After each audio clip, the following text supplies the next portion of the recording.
Maëva a emménagé dans cette maison il y a 2 ans. Maman de 2 enfants, elle est inquiète depuis qu'elle a appris qu'une antenne 5G allait être installée à 100 mètres de son habitation. Alors elle sera juste ici, au milieu des arbres en fait, qui sont des arbres centenaires.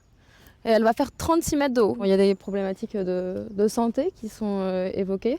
Il y a la question écologique aussi qui se pose, parce qu'on sait qu'une antenne 5G, ça consomme beaucoup plus qu'une antenne 3-4G. Même crainte du côté de ses voisins. Jean-Marie Salvant a des problèmes cardiaques et doit suivre certaines recommandations.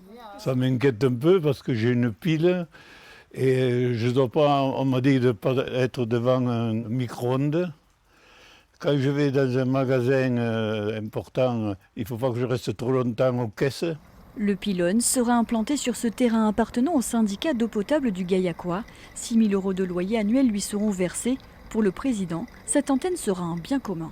Ça participe effectivement d'une notion de bien commun en termes d'équipement du territoire en 5G. Et on sait que demain, ça va être un atout important pour les entreprises en termes techniques, en termes sanitaires.